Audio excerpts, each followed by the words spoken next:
All right. How's everybody doing this week? It's been a beautiful time down here in Madeira Beach. It was a beautiful day today, getting a lot of work done. A few things that I want to tell you about that are going on with Unfound. Unfortunately, I can only say so much about them tonight. Hello, Elizabeth. Welcome tonight, Elizabeth. We're going to be talking about the usual things tonight. Going to take care of a little business here. And then we're going to talk a little bit of news. I want to talk about the Tampa, I don't know if we can call him a serial killer, that was finally caught in the oddest of ways. I don't know if anybody could have ever predicted that the guy was going to get caught that way, and it's believed that he is the person. I want to talk about a missing persons case, somewhat old, from the Lisbon, New Jersey area. Hello, Kelly. Welcome tonight. I want to do that. I want to talk about that missing persons case for a little bit. Going to take some questions from the audience, questions that came up on the group, in the group within the last couple days. And I'm sure the people that are viewing and watching tonight, the live show right now, I will be taking your questions as well. So don't be afraid to ask as I'm going through this, and hopefully I'll hit everything. I think last week I missed some questions. The stream was going by so fast that I missed some people. So I missed some questions, and I don't like leaving people hanging like that. I apologize. And we're also going to talk about, of course, most importantly, the case we are covering this week, which is the disappearance of Danielle Bell right here in Florida. Another Florida case that's not planned. That's just the way it works out. In fact, this will be the third disappearance that Unfound is covered from the panhandle of Florida, up there by Tallahassee, Pensacola area, which is really in a totally different time zone. So we're going to cover all of that tonight. First, though, I want to show you my shirt. I guess it's become like a thing. This is a Borg Invasion Star Trek 4D shirt that I received when I was working at Star Trek The Experience from May of 2000 to October 2004. And the back of it, you can see it. I don't know if you can see it there. There you go. And I got this while working there, although I did not work on the Borg Invasion. I worked on the Klingon Encounter. This is a shirt all of us employees got when we were working there when the Borg Invasion opened 4D in January of 2004. The reason it was 4D is because it was 3D, and then they had like these Century things that they installed in the seats that made it 4D. But I'm a big Star Trek fan. I would say that I'm a bigger Star Trek fan than Star Wars fan, just me personally. Hello, Anthony, Emily, Shannon, how are you doing tonight? And so there's my shirt. I'll show it to the back to anybody who just came in. I don't know if you can see it or not, but there's the shirt. Now, the reason I even have this shirt, if any of you noticed my post from, what was it, earlier today? That I went through a lot of clothes yesterday and took a lot of them to Goodwill. I had way too many clothes, way too many shirts and things. And I found this. I forgot I even had this shirt. In fact, I don't even know how many times I've worn it. It was like perfectly ironed and everything. Hello, Matt. How are you doing tonight? So this shirt I found at like one of the bottom of the drawers, and I said, well, heck, that'll make a perfect shirt to wear for the Facebook Live show. And so that's why I'm wearing it. And that reminds all of you maybe that I used to work at Star Trek. Hey, Matt, from Orlando. Really? Well, you know, I'm a disc golf player. You have a lot of nice disc golf courses over there, Turkey Lake, Orlando, Turkey Lake, and Barnett Park, two of my favorite places to play over there. And, of course, I've been to Disney World. So, and, yes, they did catch the code. I'm going to get to that in a second. Yeah. So let's move on to some things, just some business stuff. Just want to remind you that Unfound does have a Patreon account. I haven't been able to talk about it much recently. There's so many things to talk about between the ebook, the paperback of Volume 1, and then Volume 2 that I'm working on, and the playing cards, which I have right here. want to remind you of that. Right here, there's Suzanne Lyle, and see who, and there's the Marco Island 3, the 7 of spades, the 4 of diamonds, Charlotte Polis, right there. So there's so many things to talk about that I haven't been mentioning Patreon much, but for as little as $2 a month, you will get access to the blog that I'm writing over there, a more in-depth study of some of the cases that have recently been covered. Very much like what I do in the book, but you'll get to read the stuff early for as little as $2 a month. So please check that out. And if you wish to contribute more a month, $5 a month, $10, or $12 a month, there are additional benefits to doing that. So I hope that you will take advantage of that. And several people have already, getting free paperback books, getting free ebooks as well. So check that out at Patreon. Hi, Andrea. How you doing? Hope you got my message that I emailed to you shortly before the show started about a case that you recommended to me. I'm going to try to make that happen. Yes, Matt, serial shooter and show Tammy. Anthony says show Tammy. Let's see if I can find Tammy in the deck. I don't know. Unfortunately, off the top of my head, I don't know what card she is, and I'm terrible with cards. I can't go through them. Oh, there she is. She's the 9 of clubs. 9 of clubs, Anthony. There you go. And actually, I know you'd be concerned about this one too. Where is she? Oh, come on, Ed. This doesn't make for very good TV. Lucinda is in here also, Anthony. I just don't have time to find it. I'm not very good with cards. But there you go. There's Tammy. Business also. The book's on Amazon. Paperback, $10.99, volume 1. However, if you'd like to order one from me personally, let me know. I will personally sign it and send it to you. Same price, no big deal. And then the ebook, you can also download directly from Amazon. Of course, I post the links all the time.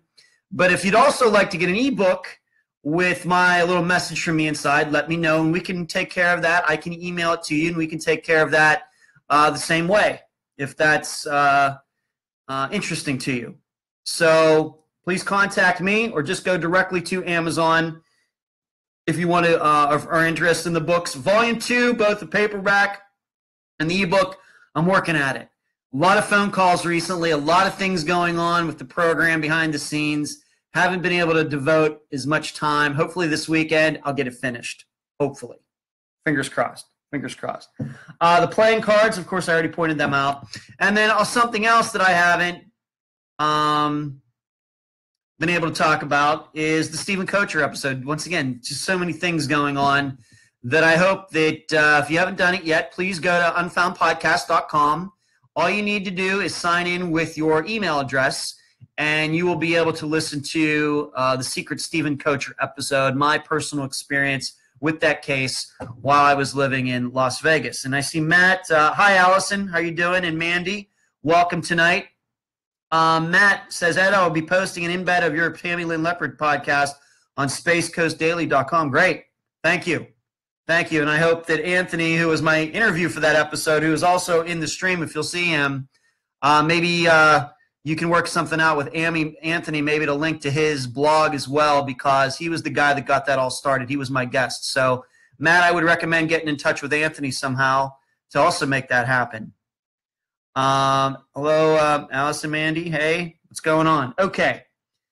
Let's take a question before I get into some of these things. Jill had asked me earlier today, what law would I pass? I guess in some dream world, when it comes to missing persons cases, what would I do? What law do you think that would make it solving missing persons cases easier, make people more aware, the public more aware of missing persons cases? I would say that there should be a law that should be, if you have so many missing persons cases per 100,000 people, let's say, if that's what the history showed going back to whenever, the 70s, 60s, 50s, then it should be by law that the police department in that area, or the police departments, plural, should have a dedicated missing persons unit. I believe that. I think that the reason that missing persons, a lot of police departments don't have them, and most don't, is because they see it as a way to cut costs. And they say, well, most missing persons come back anyway. Well, it should be, I mean, not every police department should be able to get away with that, what I would call excuse. Because there are areas of the country that have more missing persons than others. And so how do you come up with a way that a police department should have a missing persons department? You look at history. And if missing persons reports go over a certain level, automatically there has to be money budgeted to employ at least a couple people exclusively on those cases. That's, I think that's something that could be done. I don't think it's a big deal. And then Anthony says maybe a law saying that after a certain amount of time that the police have to share their info. I suppose I could go for that too. In fact, when I talk to Kelly Murphy, and it's in the first volume, they can read my interview, we talk about that. It's just hard to gauge, what would the proper time frame be, and depends on the case. There's a lot of criteria that's, it's hard to make a blanket statement. But Anthony, I understand what you're saying. So that would be what I would say. If some of these places are going to have missing persons cases that are plentiful, then they should be forced to do something about it. And that would mean having people who are dedicated to looking at those cases instead of pulling somebody from homicide and pulling somebody from vice and pulling somebody from over there, people who have really no experience doing that type of investigation. So that's what I would say. Now, as far as the news goes, Matt, you were saying that the shooter in the Tampa area was caught. Now, you should know, everybody, that this is not near me. Although I live in the Tampa area, I live over here in Pinellas County. Those shootings were nowhere near where I live. Actually, where I live, it's actually very safe. Although last week with the case of Patty Action, I did mention a disappearance that happened right here in Madeira Beach going back to the late 1970s. But those are very uncommon in this area, very safe area. Bobby, you made it. Congratulations. Thanks for joining tonight, Bobby Walker. But yes, this Tampa shooter, all you don't know, over the last month, there was some unsolved murders over in the Tampa area. Late at night, early morning, 2 in the morning, 3 in the morning, 4 in the morning, 5 in the morning. People either getting on a bus or getting off a bus. And it was going unsolved. It seemed like the police really weren't sure where we were going. Well, what was it, yesterday? The strangest of things happened. Here, this guy, and I didn't write his name down. He was employed in McDonald's. He came to work yesterday with a gun in a bag and gave the bag to his manager with the gun in it. A Glock, what is it? What would that be? Was that be a Glock 21? No, Glock 21's a 45. This is a 40 caliber. And you got your playing cards today, Bobby. Great. I hope you like them. I hope they're pleasing to you. So he gave this bag to his manager and then went to a payday loan place to cash his check or something. In the meantime, the manager looked in the bag, saw the gun. There happened to be a police woman in McDonald's. Manager gives the bag with the gun to the police officer. The police officer calls for backup. When the guy comes back, the police are waiting for him. And now we know for sure that this is the guy. I could have never predicted that was going to be the way that they were going to catch him. Very, very strange. Very strange. And Jill, welcome tonight. I just answered your question, unfortunately, just a little bit ago about laws. So you may have to replay this later to listen. So that's how this case got solved. Now, I have a question, and I urge you to go to the Tampa Bay Times website to read about the stories, and it's been a national story, so CNN, Fox News, whatever your choice is, you can go check it out for yourself. But I ask you a question. I want you all to think about this. And Claudia, welcome tonight. Good to see you. If those were missing persons cases, not murders where there were bodies found, but 4 people, exact same circumstances, but they disappeared. Do you think that missing person, those missing persons cases would be solved as quickly? Of course, the answer is no. And when you start looking at murder cases, like missing persons cases, you start to understand how difficult missing persons cases are to solve. Even if you still have the same video like they did in this Tampa shooting, these shooting cases and everything else, but just the bodies disappearing instead of being in the street or on a sidewalk adds a level of complexity that I am positive that those shootings, if they were disappearances instead, would not be solved this quickly. Not be solved. And I think of something that Tad Tobias, the no body guy, who was actually writing the foreword for Volume 2, said to me, is that missing persons cases, the no body, what we believe to be murder cases, are the hardest in all of law enforcement to solve. And they always will be. So I would just want you to think about that as you read about those Tampa shootings, and just think through your mind, if those were missing persons cases, would this case be solved? Probably not. In fact, it might have gone unsolved forever. Just don't know. At least that's my perception. Maybe yours is a little bit different.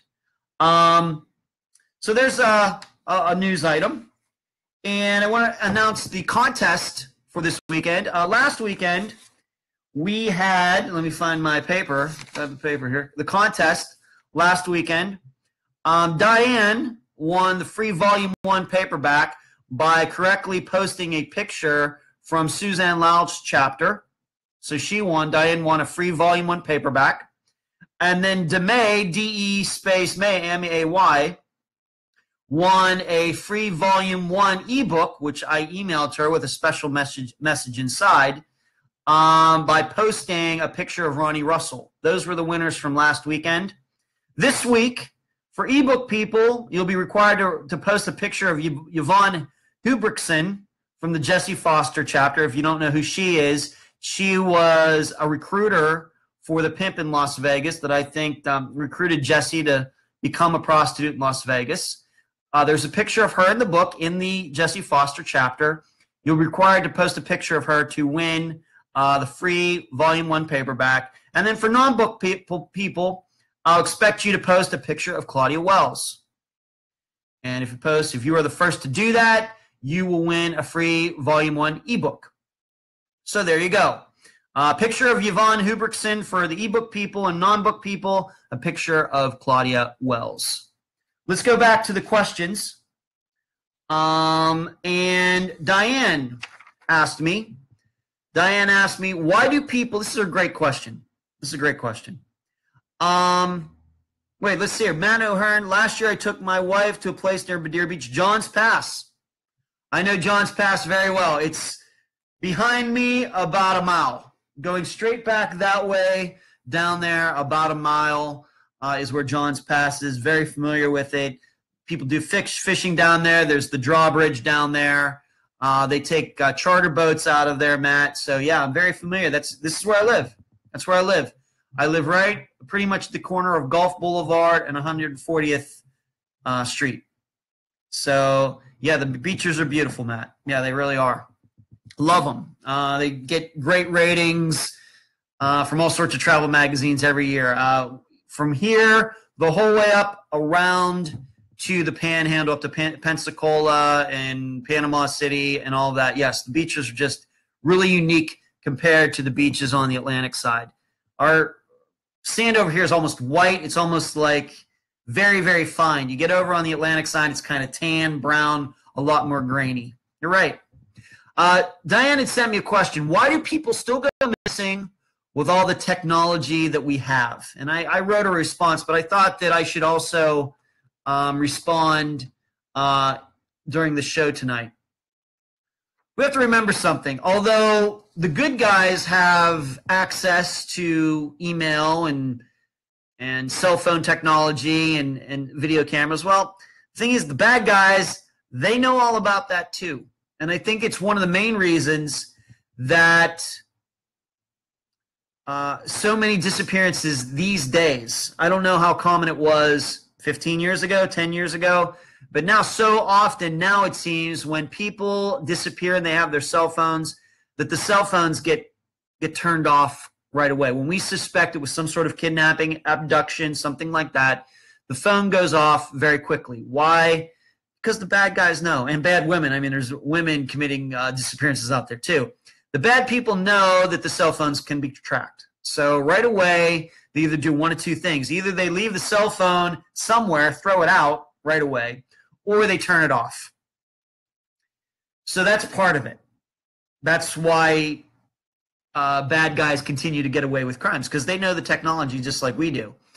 Regarding email and that, I just don't know how much email plays a part unless the police are trying to go back and see who the people were. You can't trace a person through email necessarily, unless somebody is pretending to be that person and continues to email people, like in the Eric Franks case, which is one that comes right off the top of my head. But cell phone, I think information is much more useful when trying to solve missing persons cases. But the bad guys know. You don't take the phone with you. You take the battery out. You throw the SIM card out, whatever you want to do to make sure it can't broadcast a signal. Now, as far as video, yes, there's a lot of security cameras out there. A lot of videotapes, a lot of video cameras running all over the place, traffic cameras and the like. But we also have to remember something, that not all of these cameras that are running are hooked up to recorders. Like, to my knowledge, traffic cameras, I don't know if they're hooked up to recorders or not. I think they're just to monitor traffic. And if they do record, it's for a very, very short time. Very, very short. I can't imagine the computer space you would need to store all of that video archiving. I don't think that's what local governments do. They may record it for a very short time. Maybe if there's a wreck for insurance purposes. After that, I think everything gets erased. So I don't know how useful all of that information would be in a missing persons case, especially since in a lot of these cases, they don't figure out somebody's missing to maybe 3 or 4 days later. Well, by that time, those traffic cameras and other kinds of cameras, they may have already erased the information by that time. Just a thought.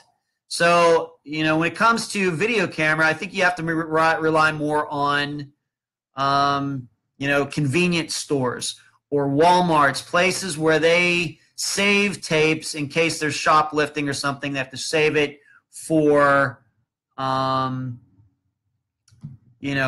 purposes or something like that. Obviously, surveillance cameras were useful in tracking down this Tampa shooter. That was helpful, but I think we've gotten to the point where bad guys know where the cameras are, and they just try to avoid them. If they think that there's going to be a video camera somewhere, they just don't abduct that person in front of the camera. I think that's what it's come to today. So I hope that answers your question, Diane, that we just have to remember that the bad guys, keep track of the news and how others are getting caught as well. Let's go back to the news. Maybe some of you saw this. I posted it in, one thing going back to the Tampa shooter story.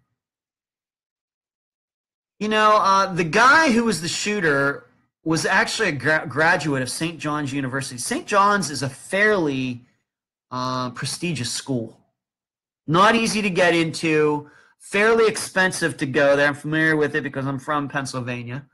Not exactly Ivy League, but it's not a community college either.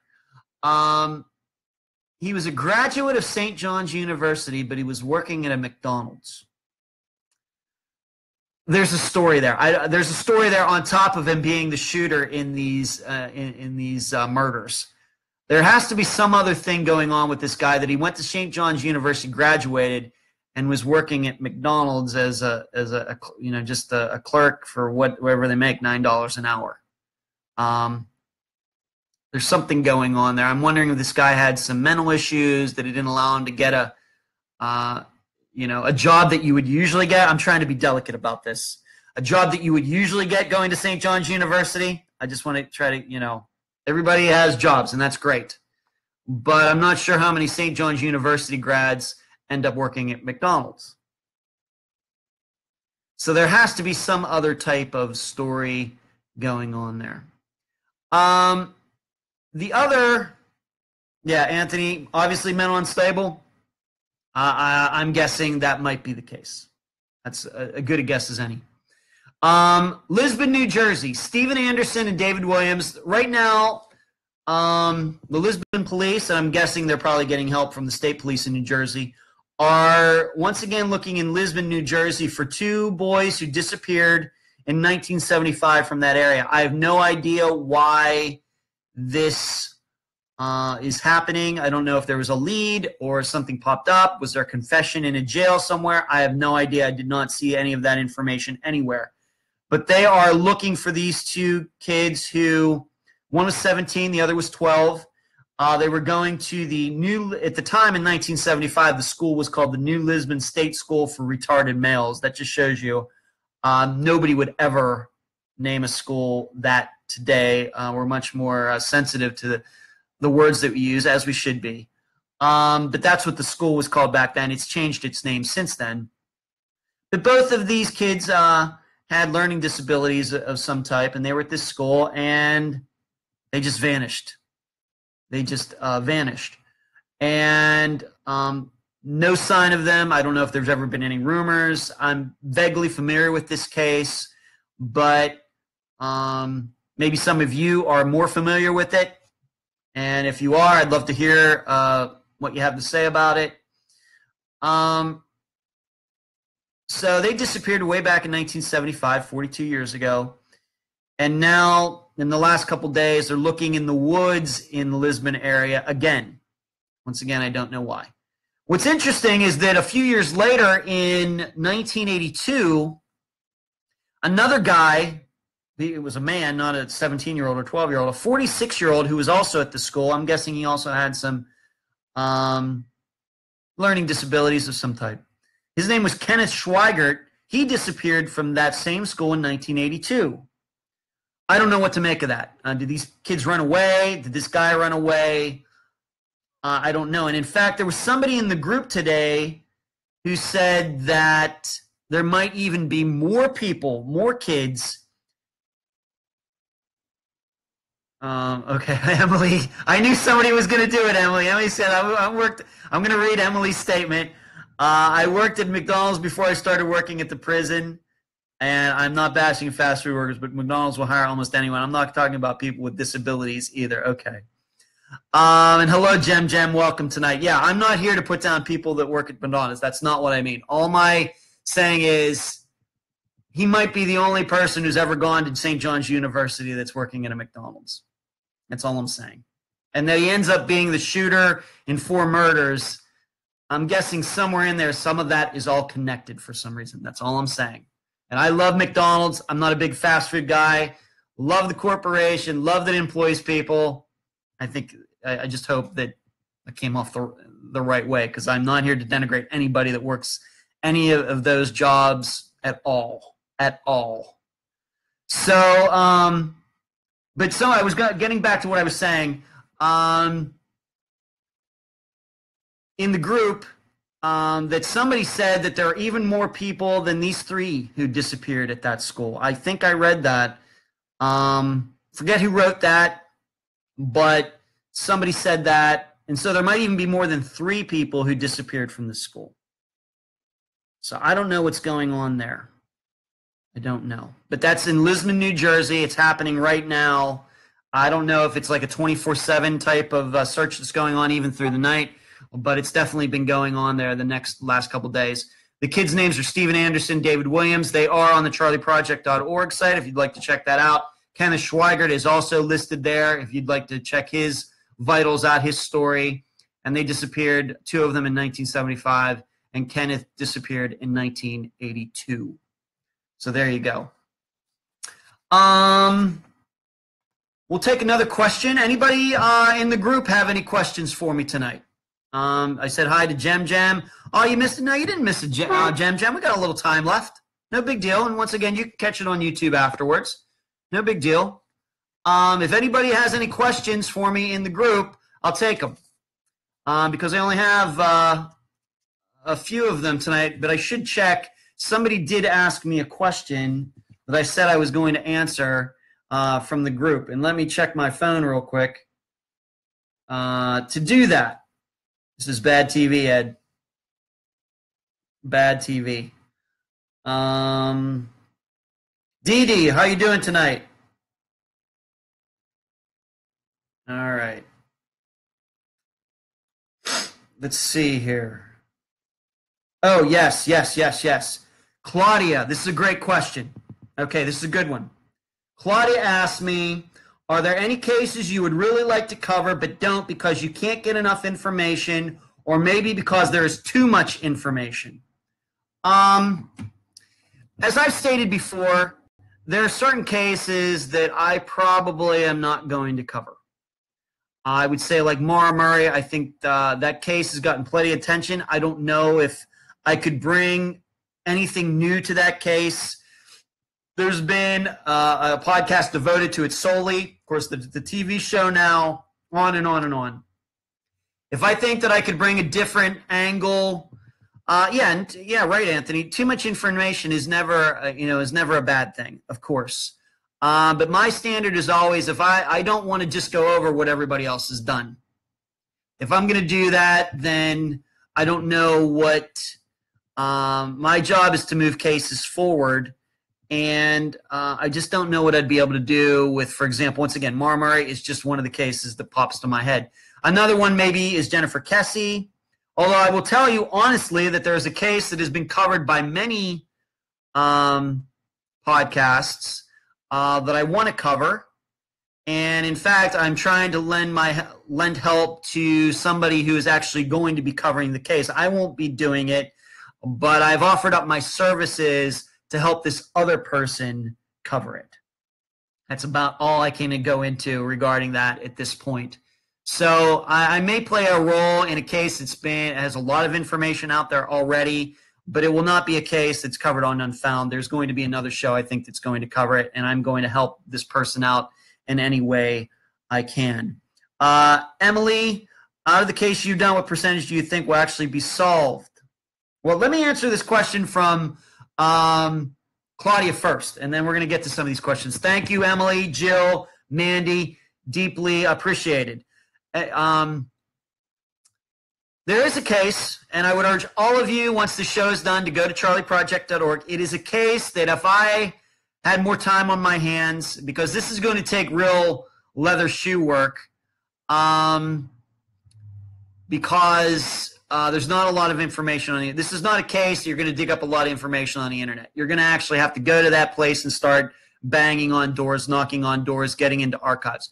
I would urge you to look up these two women's names, Teresa Hickman and Angela Westbury. They disappeared from Jacksonville, Florida, in what there was the year 1984. They got on a boat with a couple guys. The girls were never seen again. There's not a lot of information out there. I know two of Angela's sisters. I've gotten to know them within the last year, and I've made a commitment to them. At some point, I'm going to devote a lot of time to that case. There's something about that case that has caught my interest, but there's just not a lot of information out there, and it's not something that is going to get solved over the internet that way. In fact, the biggest problem right now has been I've been able to find people in Angela Westbury's family, but I haven't been able to find anybody in Teresa Hickman's family. So I don't know if they're all deceased by now. I don't know. So it's something I'm going to keep working on. But for all of you, check out those two names, NamUs, charlieproject.org. Angela Westbury, Teresa Hickman. I think you should check that out. Okay, going back to these questions. Emily, what percentage do I think of cases are going to get solved? I have no idea. I really don't know. I think some of them will get solved eventually. I think just by the percentages that'll happen. But I would not want to. I wish it was 100%, 100%. But to be honest, I just don't think it's going to be 100%. I don't know. Mandy, any thoughts on the little 3-year-old girl missing from Jackson, North Carolina? I'm going to have to be honest with you, Mandy, that I've not seen that story. So I can't offer an opinion. If you want to email me, message me through Facebook, I will gladly take a look at it and give you my thoughts about it. I'm just off the top of my head. I'm just sorry. I don't know the case. Matt, do you think a lot of the young female cases could be human traffic related? Do I think, is it a possibility? Of course. There's a lot, I've gotten to the point, Matt, where, you know, the telltale signs are there usually. And being that I know of a sex trafficking case that I've covered, actually 2, those being Jesse Foster and Ashley Kohler, I kind of know what to look for now when I kind of read a case to really make a decision on that. I'm going to say it's probably less than we think, but it's probably more than the public thinks. For us who take an interest in missing persons cases, it's probably less. But to the public, I think sex trafficking is still something that's considered to happen to very rarely and happens to somebody else. So, so I don't know what you mean by a lot. I would not say that it's a lot. No.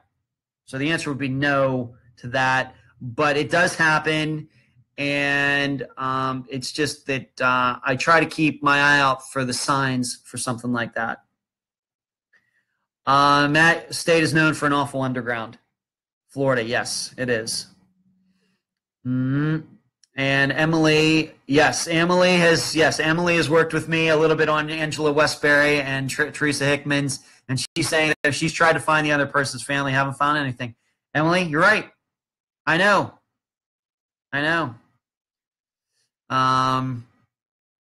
You're right. Some people, you know, it's amazing to me after all these years how many people are not on Facebook.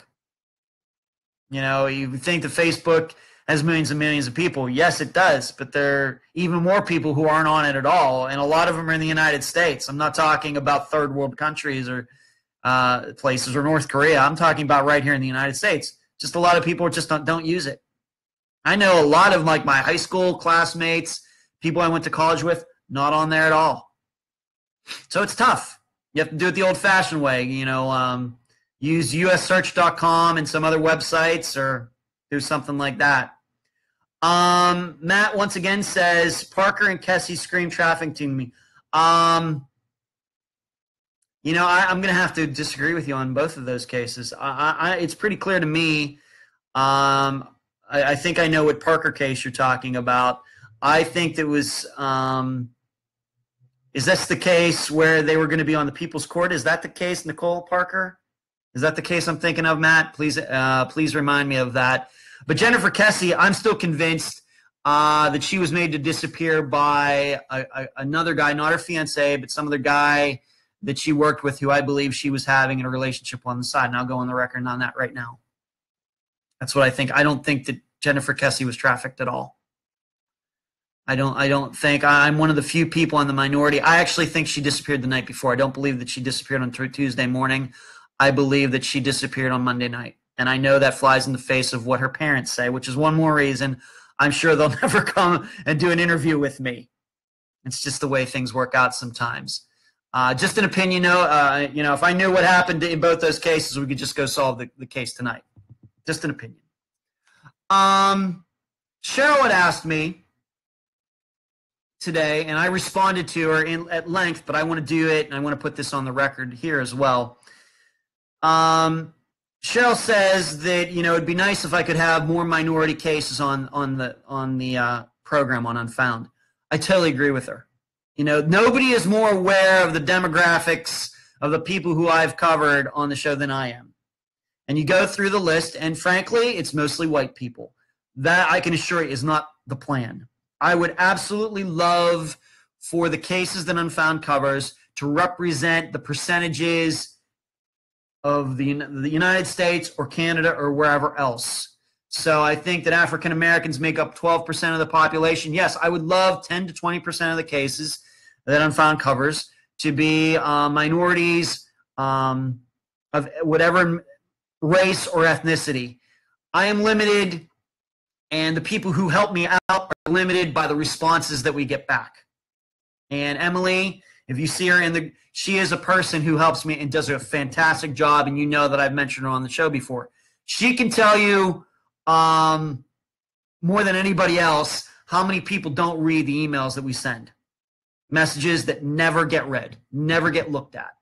And in fact, as I told Cheryl today in the group, I thought I had a pretty good chance of doing the disappearance of an African-American woman within the next couple of weeks. And I talked to her uncle. He was all gung-ho about it, but then the rest of his family said, no, we're not going to do that. That happens. It happens with all ethnicities, minorities, majorities, white people, Italian people, whatever ethnicity, race you want to point out. That happens. That happens. But I can only do the cases where people respond. And because it's an interview show, and that's the way it's always going to be, I think that's the best way to do it. So I'm just limited by the people who actually want to come on the program. And so if you see that I've only done 3 minority cases, I guess the ones that are off the top of my head are Clea Hall, Christopher Hyde, and Nikki McCown. And I know maybe I had a couple in there that might have been Middle Eastern or an ethnicity like that. That's simply because they responded. Nikki McCown's case, her sister Michelle responded to me. Great show. I think one of the best episodes we've ever done on Unfound. I'm very proud of that show. I wish I could do a string of them. Of minorities, different ethnicities, absolutely. I just wish the people would respond to the emails because we send a lot of them out. We get a lot. Emily knows we get a lot of rejections. We get a lot of people just ignoring us. So that's how I answer that question. I would surely like for the demographics of the people we cover to be representative of the population as a whole. Just can't do that the way the show is set up. If I could just pick cases and I just talk for an hour like other podcasts do, then we could make that. It's easy to make that happen. But when I rely on interviews and family members to talk to and everything, it has a whole different layer of complexity, and you just kind of get what you get. You just do. And that's why I think I said a couple weeks ago, I don't pick the cases pick me. The people choose to be on the program. I can't make people be on the program. So I'll continue. And I know Emily and Anthony is a person who's in the commenting right now who's helped me. He's been a guest on the program. He's gotten people for me to appear on the program. We all work hard at this, and we don't care about ethnicities, races, or anything else. We just don't care. Whoever wants to come on the program is always welcome. Doesn't matter to me. Now, for the case for this week is the disappearance of Danielle Bell. She disappeared in the Panhandle of Florida, and she disappeared in 2001, I believe September 30th, 2001. The interview for this episode is going to be with her sister Bonnie. I conducted that interview last week. It's the third Florida Panhandle case that I've done. And the episode is entitled, the title of the episode is Taking Flight. And this is a young girl who was a little bit of a wild child, 14 years old. And she was grounded for the night that she disappeared. And she ignored her mother's orders, and she got a ride with friends to a park. And from there, she went from a park to a party, and that's where she disappeared. She was at a party with people. Most of the people, I think, were a lot older than she was. And she was there because her family found out right around the time that she disappeared that she was having a relationship. She's 14, and she was having a relationship with a guy who was in his 20s. And she disappeared at this party. And like a couple of the other cases that Unfound has covered, who did it is pretty clear. In fact, one of the guys who is believed to have caused Danielle to disappear is in jail, and he's going to be in jail for a long time. And we talk about that in the episode, but there are still others walking around free in this case. One guy's name is Robert Bassett that we talk about, who's still walking around free. And so we're going to talk about him. We're going to talk about the guy who's in jail. We're going to talk about the facts, and even to the point, there was a friend of the girl, Danielle, who disappeared, who kind of gave the runaround to the family the days after Danielle disappeared. That adds another layer of mystery to this case. And like always, we try to figure it out.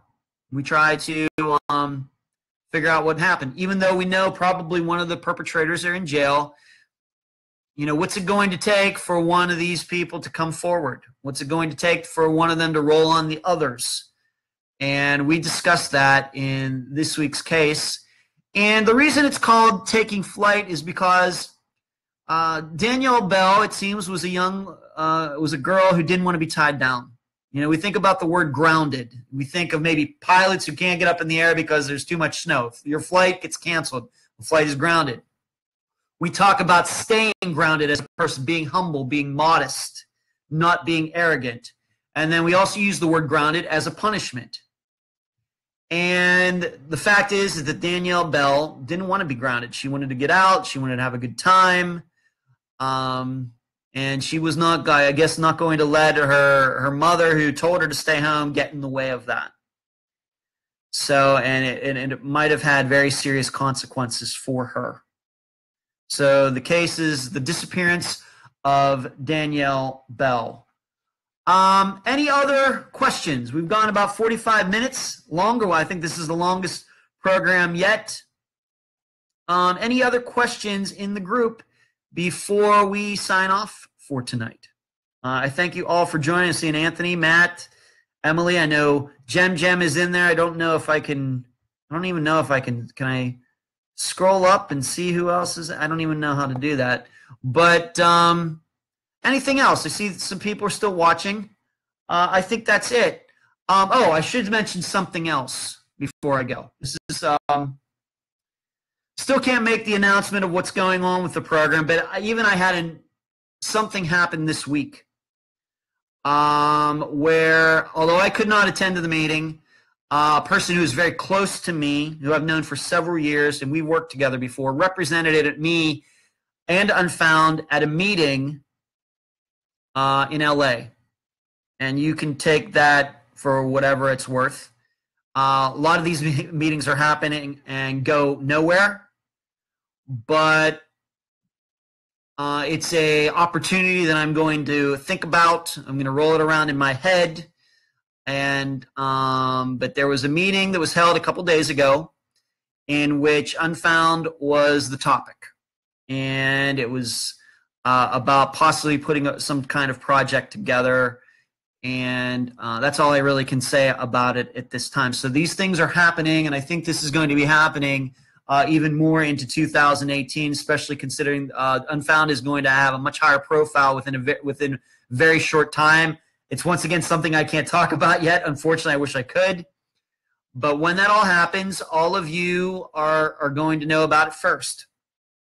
I will post it in the group what's going on, and I think these kind of opportunities are going to be very plentiful in 2018. I think it's a reflection on the guests who come on the program. I think it's a reflection on all of you who have said so many great things about the program, have told other people about the program. The word is getting around about what we do on Unfound. It's a great credit to people like Anthony and Emily who have found these families, have talked to them, and introduced them to me. And, of course, I do my own share of emailing families as well to get in contact with them.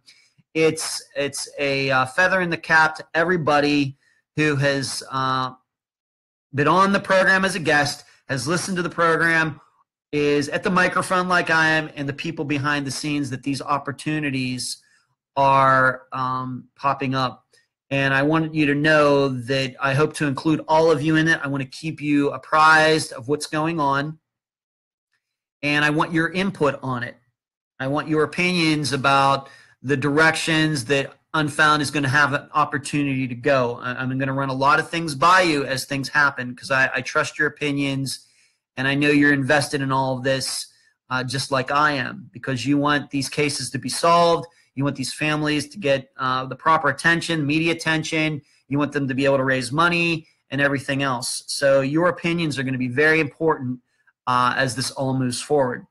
And with that, I'm going to sign off for tonight. It's been a pleasure talking to you all. Thank you for all the questions. Thank you for joining me tonight. And I will see you either in the Unfound podcast discussion group or on the Unfound page, or message me, or on Twitter. Remember, of course, Patreon page, the books, Amazon, every place. I'm Ed Densel, and you've been listening to, or watching and listening to, the Unfound Facebook Live show. Good night.